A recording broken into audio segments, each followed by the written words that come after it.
One woman mourns the death of her father in what she thought was the love of her life.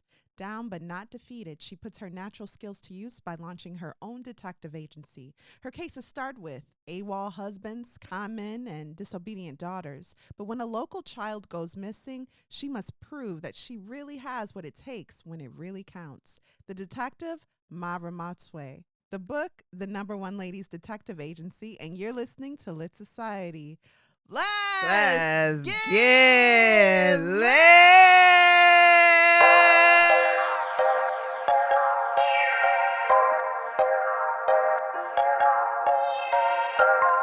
Hey y'all, this is Kari. And this is Alexis. And you're listening to Lit Society, a show about books and drama. Alexis, how are you doing? I'm doing well. Good. Did you do anything fun this week that you'd like to share? Yeah. My self-care was I did my own hair. And it's cute. I always do my own hair, but sometimes I just like, I'm going to do something, and I do, and I kind of play around with it. So yeah, I like it. I love it. Were you inspired by this book? Oh, no, but yes. No, not at all, but yes, absolutely. How about that? That's really cute. Well, now let's move on to Society Says. And this is the part of our show, readers, where we share your comments with the rest of our lit society. Alexis, is there a comment you like to share that you thought was particularly lit? Yes. I went out to our Dear Apple podcast to see what was popping. Okay. What was popping. And this comment is from Podcast Ash 624. And they said, listen up, bookworms. I love these ladies. Listening to their friendly banter makes me feel like I'm their friend and we're all just chatting about books. Whether I've read the book or not, they provide interesting insight and great commentary on literature ranging from classics to pop culture. I hope they continue to mix up the genres. Keep up the pods. You both inspire me to keep reading. Thank you so much, Podcast Ash 624. I love that comment. Yeah, no, that's awesome. Thank you so much. How about you, Kari? Did you find a comment that you thought lit and you wanted to share with our lit readers? Hey! I did. This one's from Instagram, and it comes from Dexter J1219. And I asked him, again, this is part of our survey where we were asking a select group of listeners, how'd you hear about us and what would you change if you had to change something? Dexter says he heard about us through Kylie Reed. Thank you again, Kylie. Thank you, Kylie. And he says, I love this. Your podcast gave me the feeling of belonging. That was about a year ago, and I've enjoyed it ever since. I wouldn't change a thing. It's like a discussion with my homegirls. It's always informative, entertaining, and witty. And he mentions he was reading The Nickel Boys, but it got a little dark for him. Understandable. Mm-hmm. So when he heard or watched us review that book, it gave him the spark he needed to go back into it and enjoy it. So he says, thank you. Wishing you both all the best and continued success. Thank you so much. I appreciate that. Thank you, Dexter. Yes. We do. Yes. We appreciate that feedback. Remember, listeners, to have your comment read on the show, please message us on, social media, Instagram, probably not Facebook, YouTube. We especially love when you go over to Apple Podcasts and leave us a 5-star review along with a comment about why you love our show. And we might share what you've written on our podcast. Thank you. Now it's time for our theme of the week. Each week, readers, we choose a theme to discuss based on the book we're reading, but sometimes we don't. I love when they start out like this. Sometimes we put Alexis on the spot. Oh, no. And I'm bringing back a game called Who Said That? Don't do me like that. Who said that? Who Said That is a game where we ask Alexis to please remember who said that. And it's based on books we've featured on our show. Oh, my goodness. Alexis, did I read them? Yes, you did. Yes, you did, girl. Now, we're going to put a twist on it. If you don't know, readers, we had the opportunity to interview Kylie Reed. We spent an evening chatting it up. Cry. and we played a game called Culture Tags, and we're going to play that game with Alexis now. Solo. Oh. So if you're listening at home, I'm going to read out the acronym. I'll explain the rules. But if you're watching it on YouTube, it'll be a lot easier and you can play along. So Alexis. I don't even want to respond. I'm going to show you a card with an acronym on it and tell you which book it's from along with a clue. All you have to do is guess the acronym. Of the book? The acronym is the a book? card. Oh, the card, okay. Okay. And I'll only use books that we read this season. All right. Oh, let me put 90 seconds on the clock. All right. The book is Convenience Store Woman, and the acronym ICDBABM. Okay, so this is what our protagonist in Convenience Store Woman, Keiko Furukura, right? I know what it says. I can do bad all by myself. Girl, you good. That's right. I can do bad all by myself. That's what she tells her I little am boyfriend winning. at the end of the book. All right, next acronym, WDITDACTL. Now, I'm going to take this the Song of Solomon, okay? There was something that Ruth Dead was doing in the dark, or I shouldn't even use words in the acronym, sorry. But there was something that Ruth Dead was doing that she thought no one would know, something mildly shameful, until the janitor found out. You remember? With her baby boy What's done in the dark? You getting it? All comes out in the light. All Always comes to the light. Brilliant, Come girl. to light. Oh, hey, I'm good at this. You are good. Moving on, this is WDLOPRPRLOU, and this is from Malcolm X. This is actually an exact quote that Malcolm used to explain that unlike pilgrims who came here, Puritans, I should say, and created colonies, Black Americans didn't. You know, we didn't arrive on this landmark. This landmark arrived on us. We don't like other people riding. No. Okay, just two more. Wait, I thought the time was up. No, you got two more. And that's, we didn't land on Plymouth Rock. Oh, yeah, okay. Okay, moving on. Trevor Noah, Born a Crime. When we were reading this book, it became clear that Trevor was a hustler. He was going to find a way to make $1. He was. Because he had the desire. And this acronym, WTAWTAW, is the motto of hustlers. Because if you have the desire, you'll find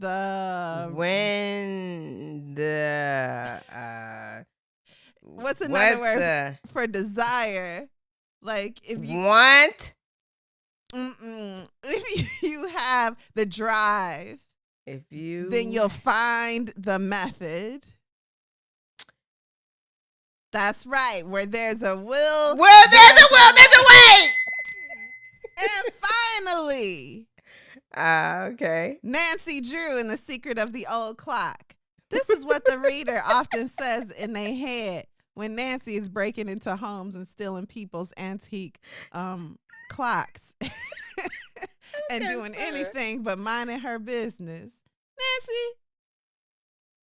Ooh, Black Twitter would say that. Yeah. According to Culture Tags, yes.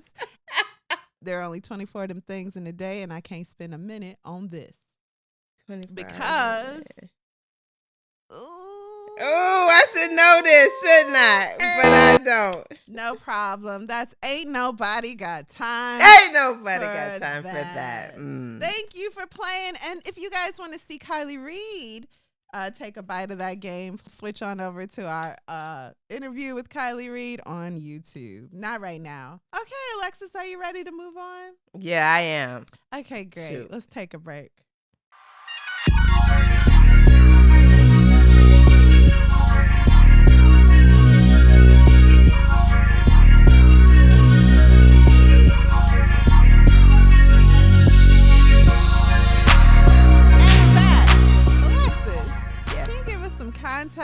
our book, Number One Ladies Detective Agency, and our author? Okay, so our author is Alexander McCall Smith. He's often referred to as Sandy, and he's one of the world's most prolific and best loved authors. He is British born in Zimbabwe, and he's educated in Zimbabwe, and at 17 moved from Zimbabwe to Scotland and attended the University of Edinburgh, where he earned a LLB, which is a Bachelor of Laws, and a PhD. For many years, he was a professor of medical law and worked in universities in the UK and abroad before turning his hand to writing fiction. He has written and contributed to more than 100 books, including specialist academic titles, short story collections, and a number of immensely popular children's books. He entered a literary contest, which produced his first book called The White Hippo, and it's a children's book that was produced in 1980. The Number One Ladies Detective Agency is the first detective novel for Alexander, and it was first published in Scotland in 1998. After publishing the second and third novels in the series, all three were released in the United States in 2002, and it was popular. It didn't pick up in England, though, until the release of the fifth novel in the series. He found his success with the publication, the Number One Ladies Detective Agency series. After that, Alexander practically became a household name. The series has now sold over 20 million copies in the English language alone. And since the books took off, he's devoted his time to writing. The book was adapted to screen in 2007 and adapted to stage in the fall of 2015, where it was performed in Cape Town, South Africa. He has several series books, and they have been translated into 46 languages, and they've become bestsellers throughout the world. Among those is 44 Scotland Street, which is a 14-book series, the Sunday Philosophy Club, which is a 16-book series, and then another one, which is Portuguese Irregular Verbs, is a 5-book series. And then I think more recently he created Mma Ramotswe Mysteries for young readers. I think there's a couple more, but in addition to the series that he's written, he's also written a number of standalone novels, including Emma, a reworking of the classic Jane Austen novel. He has also authored, as mentioned before, a lot of nonfiction titles. He's got a lot of awards. He's got honorary doctorates. He visits Botswana at least once a year. Kari, do you have anything you wanted to share about Alexander? So Alexander, Sandy, as I call him. Oh, friends. friend. Hold on. A couple things about him. He seems to have a genuine love of the people of Zimbabwe, for the people of Zimbabwe. Like you said, he was born there and basically grew up there, left when he was 17. And you said he went to the University of Edinburgh. Uh-huh. So I think he still is a professor now at the University of Edinburgh, a lawyer professor, because he's like a lawyer by trade, a lawyer, writer. He seems very intelligent. The idea for what's her last name? Ramotswe. Okay, the idea for Mma Ramotswe, I heard, came to him when he and his friends were watching a woman chase a chicken. Oh yeah, I remember reading that. Did you? Yeah. Okay, I didn't see him say that as a quote, so I'm just saying that's what I heard. It seems like he didn't know this woman personally. I don't know if he knew. So he is also like British, like you said. So he's a white man born in Zimbabwe. This main character is like an amalgamation of the different characters that he actually came across throughout his life. Mm-hmm. So that's all I got on him. I don't know Well, if that's I love insightful it at all. I love it. All right. And now, can you please give us a brief, no spoiler synopsis of the Number One Ladies Detective Agency? After the death of her beloved father, Mma Ramotswe opens the only ladies' detective agency in all Botswana. Together with the support of her assistant and her mechanic friend, she solves cases of employee fraud to suspected murder. Kari, who do you think would love reading this book? I think this is a nice, fun, if you're looking for a book that isn't serious at all, and is kind of like a little bit of good humor, then maybe you would like this book. You're not necessarily going to, in my opinion, going to take away some big, meaty theme from it, but you might have a good time entertaining yourself. Yep. Reading it. I'm trying not to step on the final verdict. Yeah. So that's who I think would enjoy it. What about you, Alexis? What were your first thoughts of the number one ladies detective agency? So this book was recommended to me many moons ago by a colleague and friend. And at one point in my life, I wanted to be a private detective. So I was immediately interested. I didn't know that. Yeah. I went to school for to be a paralegal. And I was hoping that would lead off into, the possibility of being a detective. But I think I needed to do some police schooling as well. So and you tried. You were like a not a parole officer. What do you call them? Correctional officer. I was not in my life. Professional snitch. No, that's so illuminating. Okay, very cool. All right, well, if you're ready, we'll go ahead and get that deep dive into the number one ladies detective agency with spoilers. So very mild trigger warning. You are going to just touch briefly, very quickly on assault of the sexual nature. And abuse. And abuse. That's true, yeah. Emotional and physical abuse. But very briefly, that is not the subject of this book, but listeners should know. All right, Alexis, take it away. Thank you. Okay, so part 1. All one needs for a detective agency is human intuition and 3 cups of bush tea. Mma Ramotswe set up the number one ladies detective agency with the proceeds of the sale of her father's cattle. He owned a big herd and had no other children, so all 180 of those cattle went right to Mma Ramotswe when he died. While on his deathbed, he told Mma Ramotswe he wanted her to have her own business. She could get a good price for the cattle, sell them, buy a business, maybe a butchery, a bottle store, whatever you like. Mma Ramotswe was like, she took her father's hand in her hand, and through her tears, she told her father she was going to set up a detective agency down in Gaborone. No, you didn't. And then he died. Right. Exactly. He was like, but,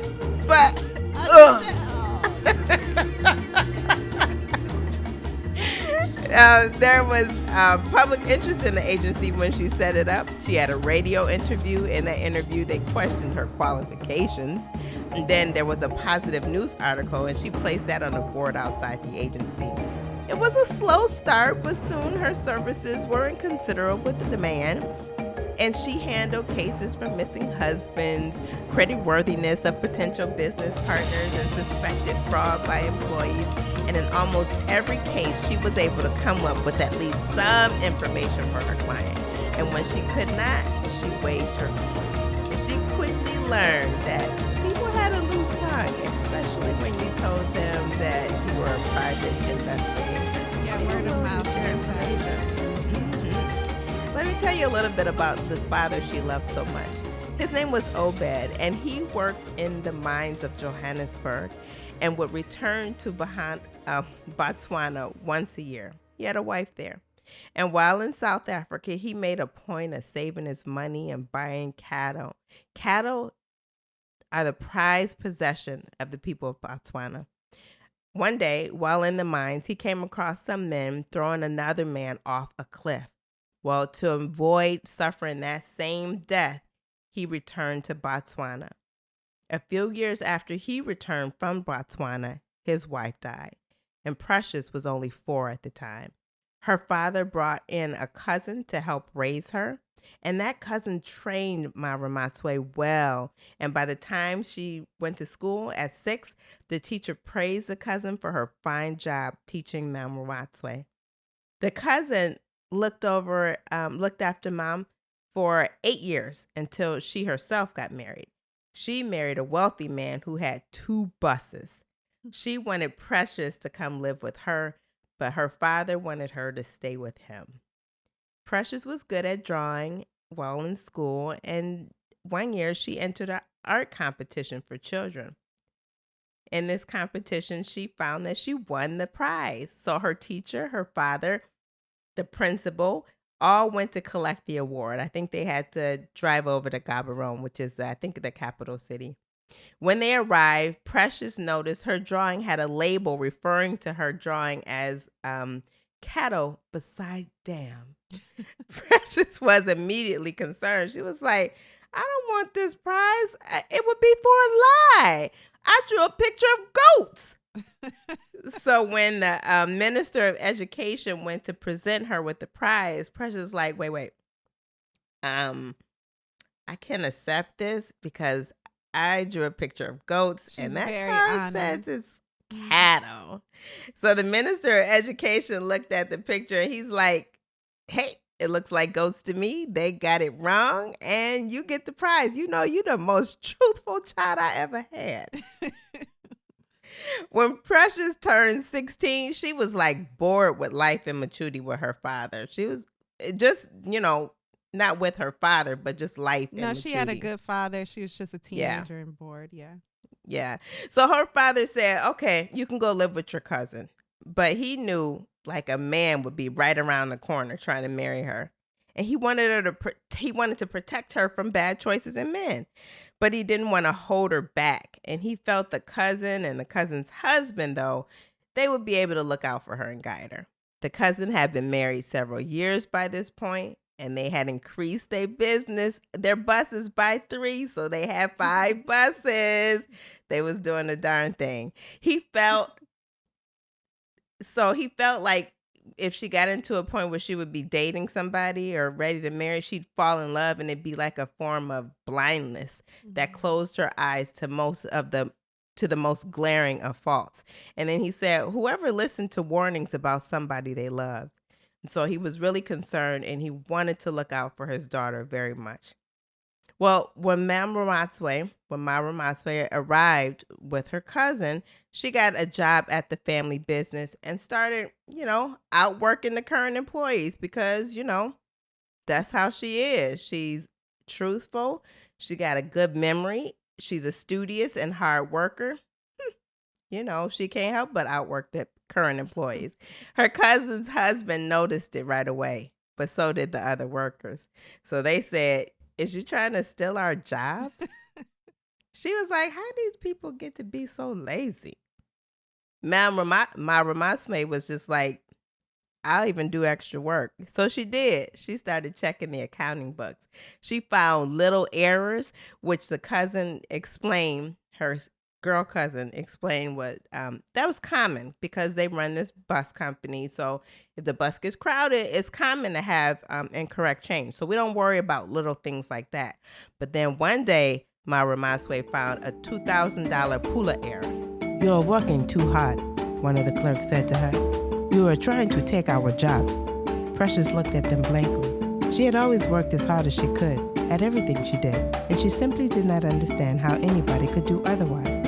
How could they sit there as they did and stare into the space in front of their desk when they could be adding up figures or checking their driver's returns? She did her own checking, often unasked, and although everything usually added up, now and then she found a small discrepancy. These came from the giving of incorrect change, the cousin explained. It was easy enough to do on a crowded bus, and as long as it was not too significant, they just ignored it. But Precious found more than this. She found a discrepancy of slightly over 2,000 pula in the fuel bills invoices, and she drew this to the attention of her cousin's husband. Are you sure? He asked. How could 2,000 pula go missing? Stolen? Said Precious. The cousin's husband shook his head. He regarded himself as a model employer, a paternalist, yes, but that is what the men wanted, was it not? He could not believe that any of his employees would cheat him. How could they, when he had been so good to them and did so much for them? Precious showed him how the money had been taken, and they jointly pieced together how it had been moved out of the right account into another one, and had then eventually vanished altogether. Only one of the clerks had access to these funds, so it must have been him. There could be no other explanation. She did not see the confrontation, but heard it from the other room. The clerk was indignant, shouting his denial at the top of his voice. Then there was silence for a moment, and the slamming of a door. This was her first case. This was the beginning of the career of Mma Ramotswe. She was checking the books and learned that 2,000 pula was missing, and she took it to her cousin's husband. When he found out, he was confused because he was like, I'm a good employer, and I take care of my employees. Mma Ramotswe showed him how the money had been taken. She could see the trail in the books. And then together, they pieced together how the money was moved from one account to another. Only one clerk had access to those funds. And so he told Mma Ramotswe that it could be only one person. So he immediately approached and terminated this fella. This was Mma Ramotswe's first case and the beginning of her career as a #1 detective. As mentioned, cattle was the prized possession in Botswana. If you had a lot of cattle, you were doing very well. Mma Ramotswe thought cattle is like humans. If you got a thin, ratchet cow, then you got ratchet owners for sure. If you got a listless cow, like a cow who aimlessly roams about, then the owners lacked focus. If you got a dishonest man, you got a dishonest cattle. You got dishonest cattle. They cheat other cattle out of food. And Obed, her father, was a severe man when it came to both cattle and men. So he knew his cattle and he knew men. Introducing Note Makoti. Mma Ramotswe met Note on a bus to visit her father. When she was living with her cousin, she would go back and see her father from time to time. And one time she saw this cutie on the bus, okay? She was looking at him from the back seat, and he turned around and he looked at her and he was like, I see you looking at me. I'm looking at you looking at me. I see you. Right. So she kept watching, and then he got off the bus. She got off the bus too. She started following this man and learned he was a jazz player who played in a band. You know what that means? So you know he ain't got no cows. No cattle. That man ain't got a single cattle. No cattle. He ain't focused right. That should have been her first clue. So he invited her to come hear his band play, and Mma Ramotswe was excited because now she had a boyfriend. After several meetups, he proposed to Mma Ramotswe. Then he violently took her virginity, and 3 weeks later went to her father to ask if he could marry her. He flipped quick. Really quick. It was moments. Yeah. Her father said he's going to have to speak to Mma Ramotswe first. He told Ma she didn't have to marry anyone she didn't want to. She didn't have to marry him. She just didn't have to. Those days were over. There's no need to put yourself in a I have to marry this man position. Yeah, because her father was intending to give her everything she needed to survive on her own and be autonomous. So he was like a forward thinker. She didn't need a man to justify her existence, especially not this man. The daddy knew right away this man wasn't no good. Yeah. At this point, Mma Ramotswe could have said no. Her father wanted her to say no because he had sensed that Note was no good, as Kari mentioned. But Mma Ramotswe wanted to marry him. She even thought, I know he's a bad man. And by bad man, I mean he was physically abusive. But Mma Ramotswe knew that. You know what? She felt like a lot of women do. She felt like she could change him.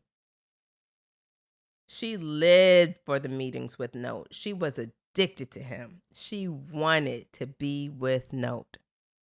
Well, after they got married, she mentioned being pregnant. He told her that baby wasn't his baby. He told her, don't you ever talk about that baby again. And then he beat her badly, sending her to the doctor. Well, now he didn't send her. She went on to the doctor herself.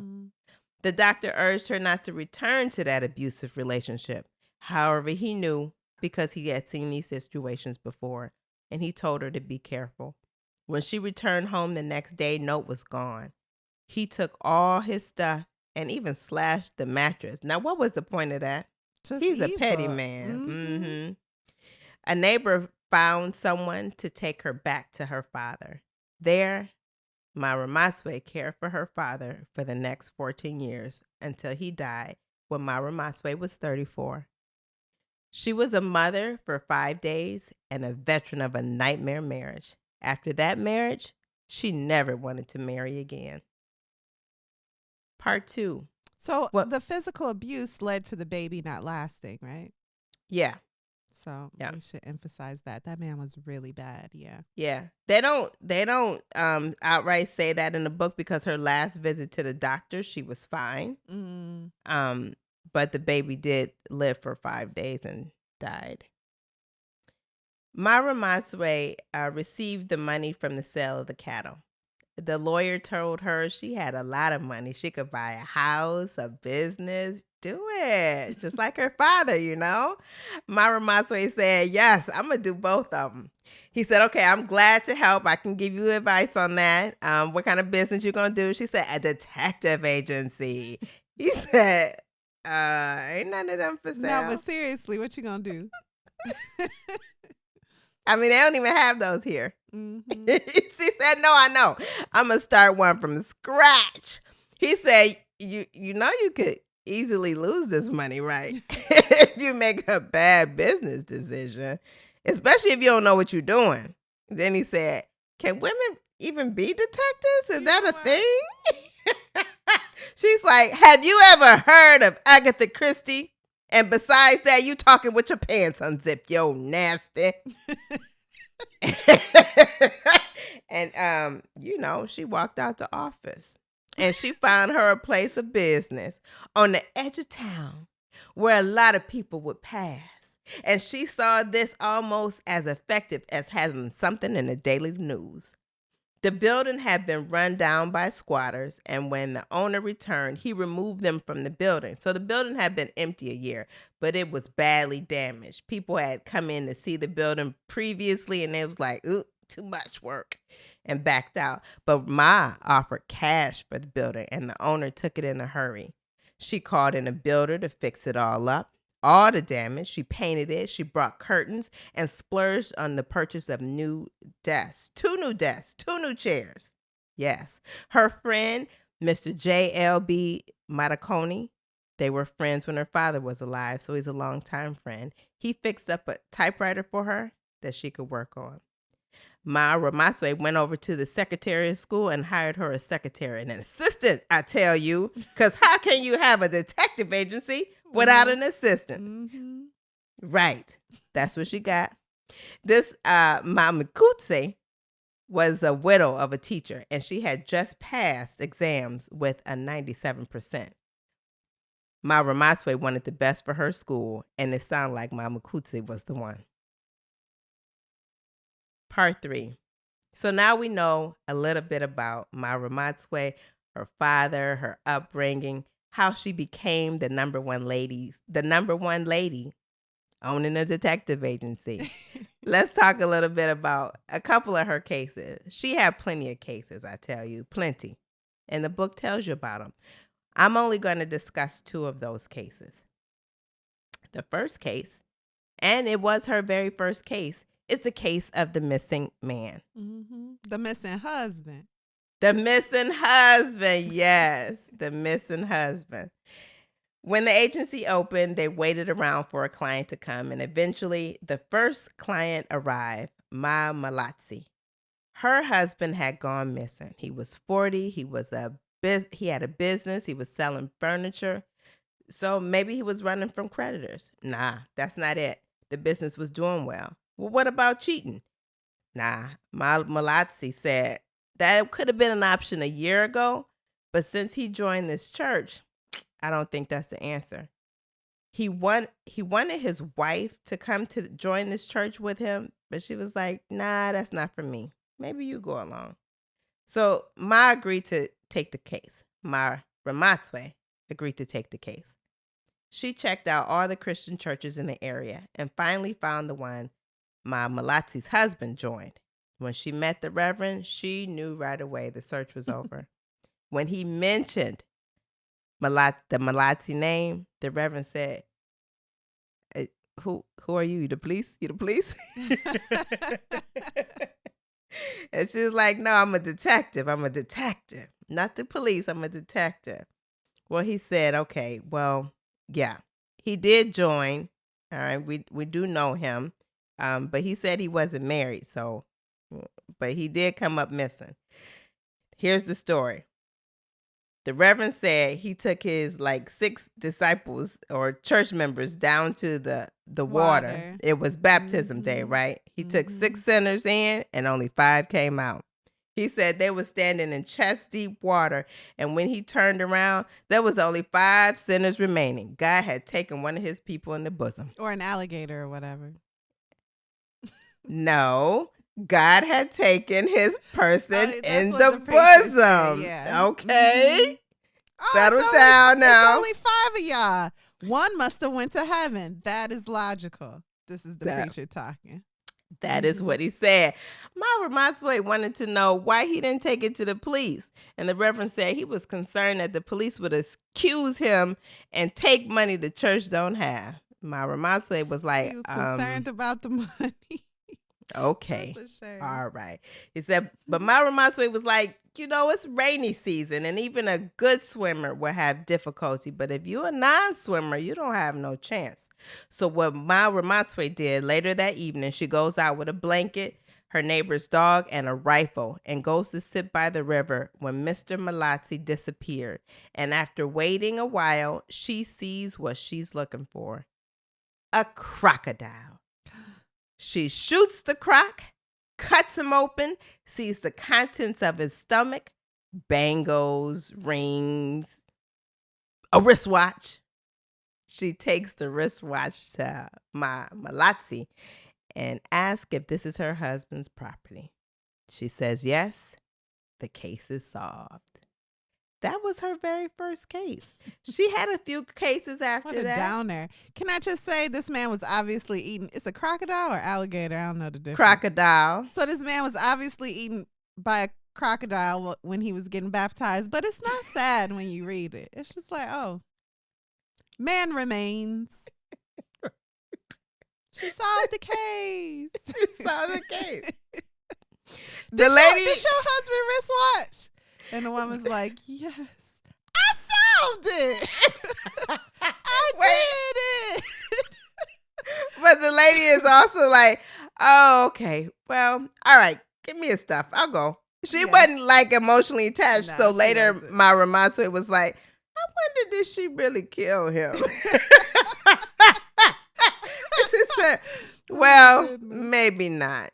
But I don't know. Her reaction wasn't quite right. Did she send him out there? After her first few cases, she decides to purchase a book by Clovis Anderson on detection. This book is on detection. It's called The Principles of Private Detection. And she then kind of uses this book as a guide in her cases. At one point, Mma Ramotswe said she is putting out more money than she's getting. So her friend, J.O.B. Marconi, recommends she picks up a rich client. Well, what happens next? She get a rich client. A rich client. Mr. Patel. Mr. Patel is one of the wealthiest men in the country, if not the wealthiest. But amongst the Botswana, is counted as little because none of his money has gone into cattle. And money not invested in cattle, as everyone knew, is but dust in the mouth. Now, Mr. Patel had 4 children, 1 son, twin daughters, and a young daughter of 16. Her name was Nadira. Nadira does well in school, but she is a modern teenager and she wants to do things on her own. Mr. Patel had married off his twin daughters, and set them up fine. They're living in their family compound with their husbands and everybody has a Mercedes. Life is good. But Nadira is 16. She don't want nobody making and choosing her husband for her. She want to be modern, okay? Mm-hmm. Modern people. But Mr. Patel believes his daughter is seeing a boy in secret, and even if she denies it, he knows there's one, and he will not allow it. Not in his house. He don't care what the outside modern people are doing. It's not going to happen in his house. So he told Nadira, I don't care what the other kids do. In my house, we're not doing that modern stuff. Mma Ramotswe says, sir, I'm a modern woman. I understand those modern ideas. He said, listen, lady, I need your help to figure out who my daughter is seeing so I can go have a conversation with him. Are you going to take this case or not? She said she'll take it. So the next day, she goes to the school and she waits out for Nadira. When Nadira finally comes out, Mma Ramotswe follows her on foot. Nadira walks a few blocks. Mma Ramotswe is following behind at a reasonable follow without crowding her subject, like Clovis Anderson says. And as Nadira turns the corner, she holds back and waits. And when she finally goes to turn that corner, Nadira's gone. She like, damn it, I'm not listening to Clovis no more about this. This don't make sense. So Mma Ramotswe decides she didn't have time to go very far. She could have gone into this house or this house. So I'm going to go check and see in one of these houses which one she's in. So she goes to the door pretending to be somebody from the school, and she said, I'm looking for a boy named Sifo. And they tell her no one lives here by their name. She presses a bit more and she learns that it can't be this house or the house across the street. Mma Ramotswe was puzzled.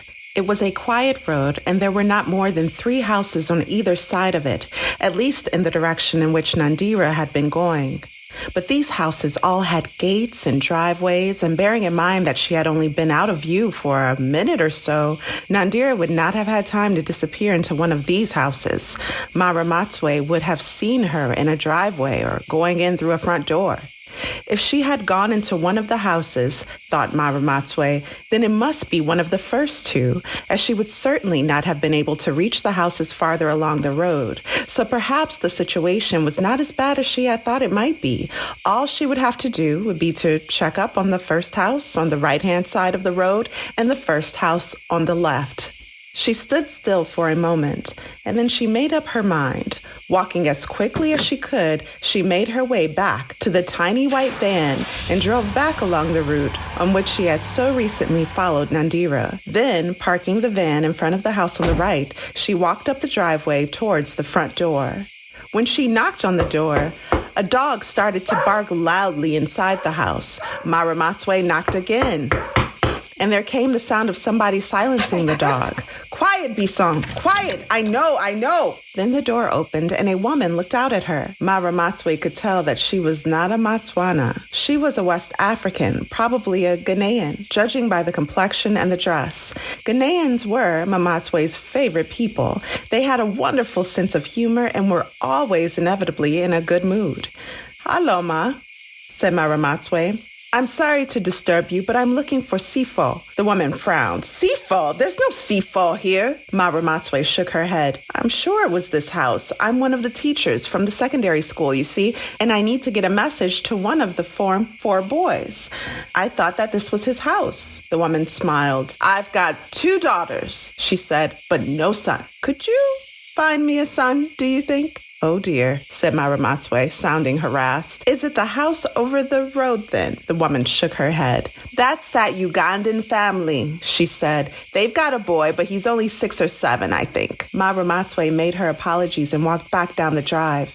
She had lost Nadira on the very first afternoon, and she wondered whether the girl had deliberately shrugged her off. Could she possibly have known that she was being followed? This seemed most unlikely, which meant that it was no more than bad luck that she had lost her. Tomorrow, she would be more careful. She would ignore Clovis Anderson for once and crowd her subject a little more. That evening, Mr. Patel calls her to get an update. He's like, you got the case solved yet? What's the answer? You know the answer now. She's like, well, no, I don't have the information yet. He said, well, if you don't have it, I was able to get some information. I found a note in our home, and it says, see you tomorrow, Jack. Who is Jack? Is Jack a girl's name? I need to know everything about him. So he is like a little ruffled in the feathers, and Mma Ramotswe said, I'm still checking. I'll figure it out. So the next day, she follows Nadira again, and this time, she's picked up by a woman in a vehicle, and then she learns that there's another girl in the car. So they like go over to the mall. And she wants to make sure that she doesn't lose her. So she's going to crowd her properly. And this time, Nadira, when she's in the mall, she goes to like a blouse shop, an African blouse rack, kind of hangs around. And then Mma Ramotswe kind of follows her there. And then they go into a bookstore, and Mma Ramotswe goes in there. And while she's in the bookstore, she kind of gets caught up reading a book about snakes. And she loses them again. So she gets concerned, and she runs outside to see if the car is still there. But she sees the car driving away, but notices that the mom is in there. So she goes back in, and she asks the woman at the African blouse stand if she saw Nadira and her friend. She said, yeah, I saw her. I think they went to the cinema. And she's like, you a detective? Because I got other stories I could tell you as well. Like, well, maybe later. I'll keep you in mind, but I'm busy right now. I'll come back for you. So she checks the time at the cinema, at the theater, to see what time the next movie is showing, and decides to return later. When she gets home, guess who she getting a call from? Mr. Patel. He's not patient. It's been like, yeah, you've had 2 chances now. It's just a girl. It's like, what is taking you so long? Yeah. She's like, my daughter says she's going to study with a friend, and I'm not convinced. And I'm convinced it's Jack. Mma Ramotswe is like, yeah, I think so too. I'm going to check and see what they're doing tonight, okay? I'll get back to you tomorrow. So Mma Ramotswe arrives at the cinema at the time of the show, and she sees Nadira, and she's keeping a safe distance. But Nadira sees her, and she's looking back like, okay. And then she looked back again at her like, she making Mma Ramotswe uncomfortable. And then she finally comes and she sits next to Ma and asks if the seat is free. She like, yes, you can sit here. She said, I saw you today. Why have you been following me all these days? I and saw you're not you. good at this. She was like, oh, yes, I was reading a book about snakes. She's like, yeah. And I noticed that the lady at the blouse shop told me you asked about me. So what's up? What's going on? So Mma Ramotswe is honest. So she's not going to lie. She tells her, your father wants to know if you're seeing boys, okay? Nadira says, look, I made Jack up. I'm not going out with any boys, really. I just want my family to think I have a boyfriend and somebody that I chose, not they chose. So, yeah, can you tell my father to, lighten up a little bit? So this is great because the girl knows that Ma is like a modern woman too. And so she's trying to appeal to her modern woman sensibilities and flip her and get her to be on her team instead of her father's team. Kids is smart. Kids is smart. Kids is smart. So Mma Ramotswe is like, okay, I'll try and talk to your father. And they sit and watch the movie together. That was so easy. And she take her home. And now she the cab driver too, taking her home from her excursions. Ridiculous. Come on, Ma. Yeah. So the next day, Mma Ramotswe calls Mr. Patel. She tells him the good news is there is no boyfriend. Nadira made that up. She just wants freedom. Can you just consider giving her a little freedom in her life? He was like, okay, I'll think about it. Case solved. So Ma said, I really thought I would see Nadira, like, just on the street somewhere, when I'm shopping or something around every once in a while. But she doesn't. She doesn't actually see her until about a year later when she's with a friend. Well, Ma is having tea at the President Hotel. And she sees Nadira with a young man. And the man What's the young man's name, Alexis? Introduces himself. He said, "Hi, my name is Jack."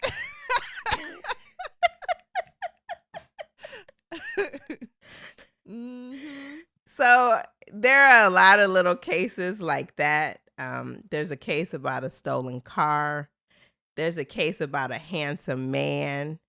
There's a case about a confused doctor. But we're not going to tell all the cases. We're not. We're going to bring it to a close right here. You're not going to talk about the little boy?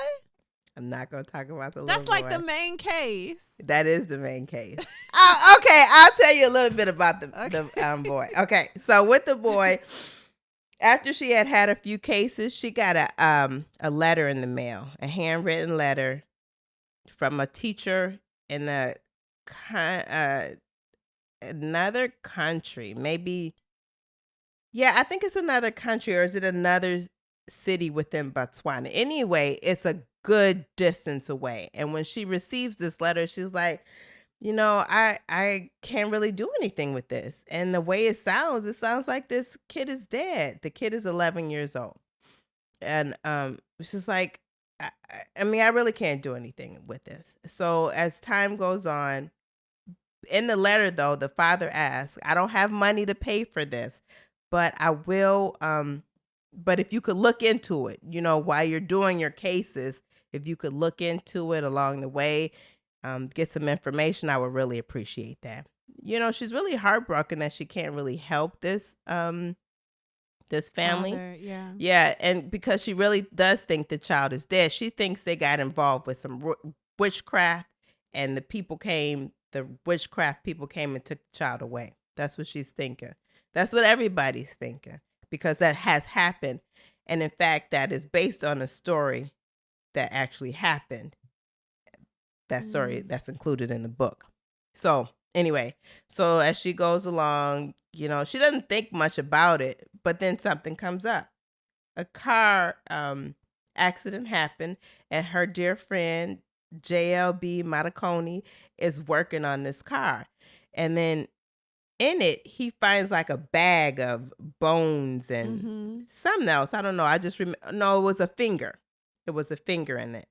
And he finds this bag. And in this bag, he sees these things, and he's like really nervous about it, because the guy whose car it's in is like one really good, wealthy, powerful man in the country.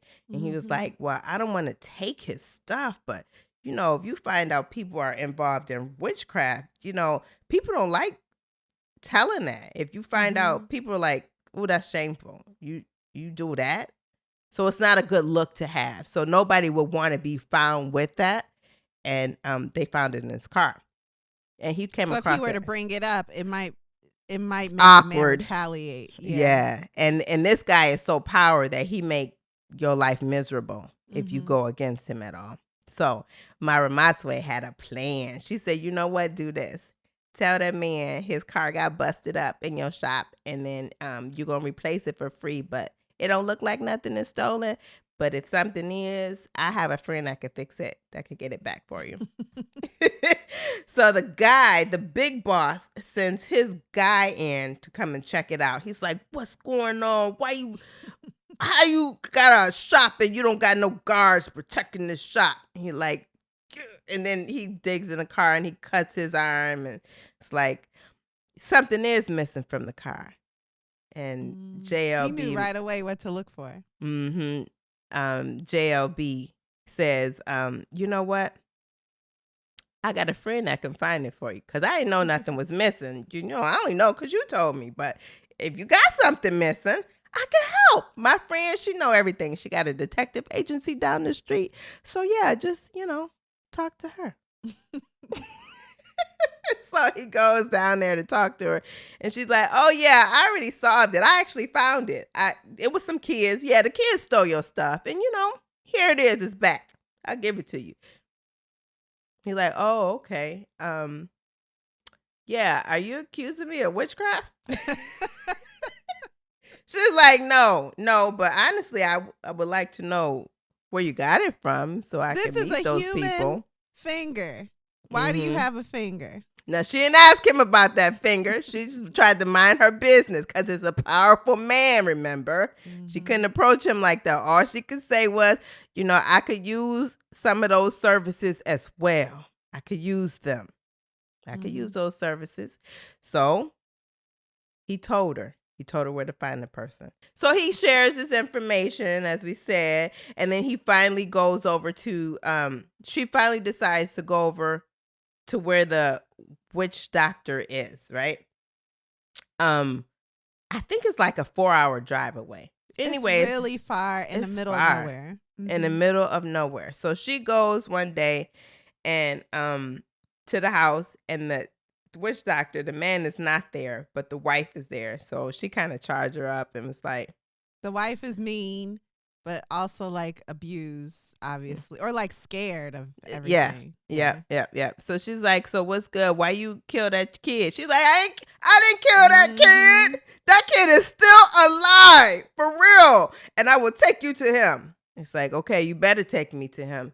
And then they're riding in his car because that's another 4-hour drive, right? And she's like, well, the wife of the witch doctor is like, well, you kind of rude because you're not even talking to me. She's like, I ain't gotta talk to you. You only telling me this because I threatened to tell the police on you. So she ignores her the whole ride. And, the lady feels some type of way, but she like, so they finally get over to there and they talking to the people. It's like a ranch, a cattle ranch, probably, right? They're at a cattle ranch and you see the boy over in the corner. And so the wife goes and talks to them and asks to send the boy over.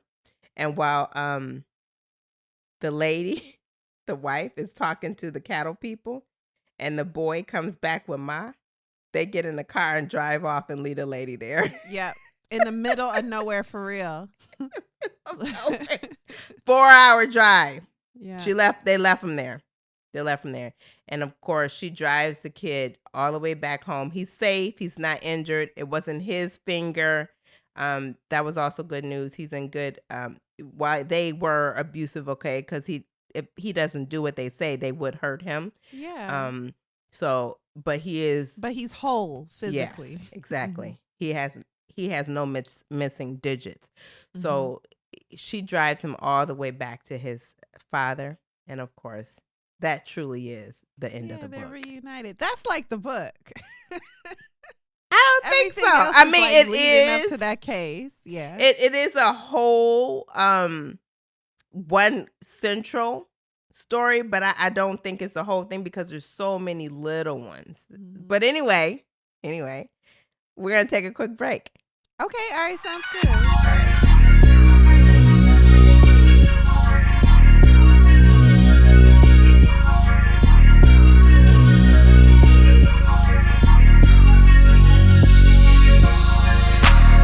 And we're back. Woo! All right, so Kari, what's your verdict? Would you recommend this book to others? What is the purpose of reading this?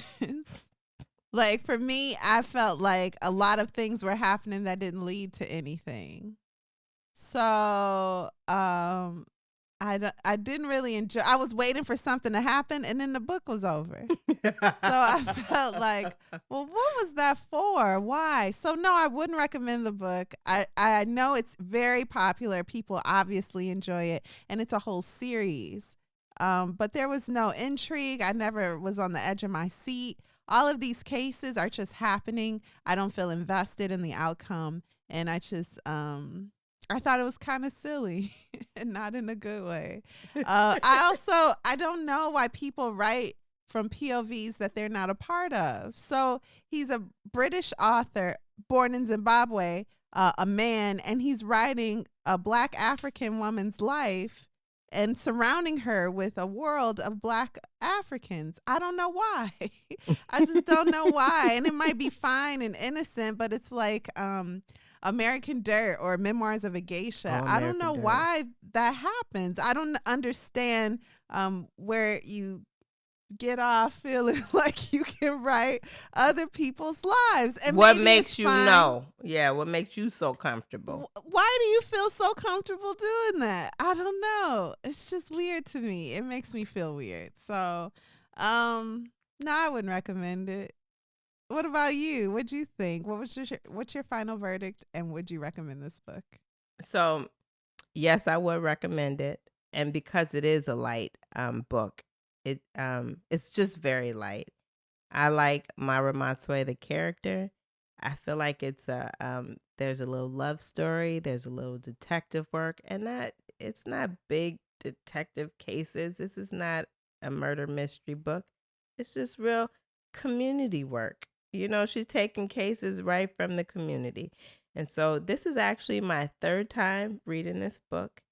And I've read 13 books in this series. You see? So I do enjoy the book. And the way he speaks about Africa in this book just warms my heart. And the story continues. In the series, you pick up, their characters continue. You see romances blossom. And I just love it because it's so light. It's not a major mental commitment. I just like this light and easy story.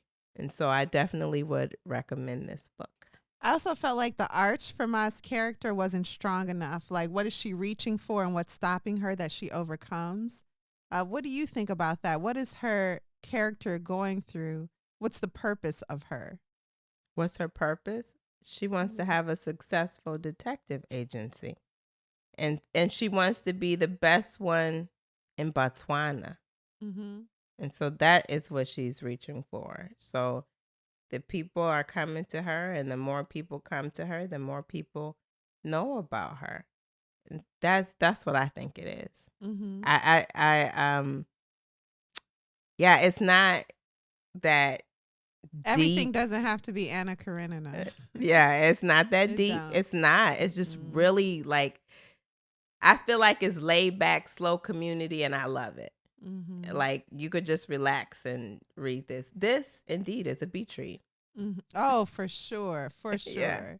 Yeah. And it's not like a big mental think. It's not taxing at all. I like it. It's really light. The books are easy to read, and I think they're fun because the little cases and the little quirks within the little cases are fun because they're just so light. And if you want to take away a break from the pressures of the world, you could definitely pick up this book without any mental tax and read it through. Mm-hmm. That's what I like about it. Yeah, and there are these mild problems that she's solving, and that too can help when you feel stressed out to read about someone else. So really, these are huge issues. There's like dead people she's finding, body parts, but it's written in a way where it's just it's fine. And it's you chuckle. You chuckle. Yeah. It's not a big ha ha ha. It's just like and it's fine. And I just like the ease of it. That's like what I appreciate about it. This book is like tea. It's not Henny. This is not a very complex cocktail here. No. This is tea. Mm-hmm. This ain't very even Earl Grey. It's just a lemon juice and ginger. It's all. Bush tea. Correction. It's bush tea. It's bush tea. You. And it's it's pumpkin and a little chicken. She love her pumpkin, a pot of pumpkin. You know what? It feels like a children's book for adults.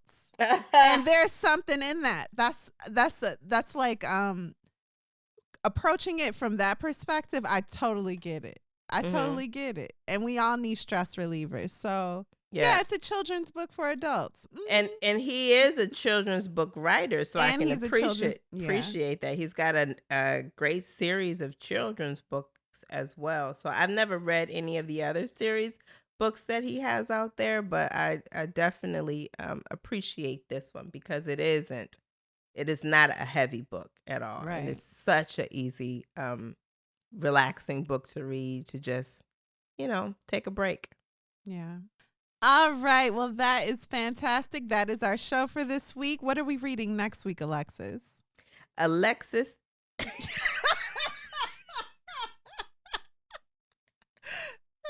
goodness.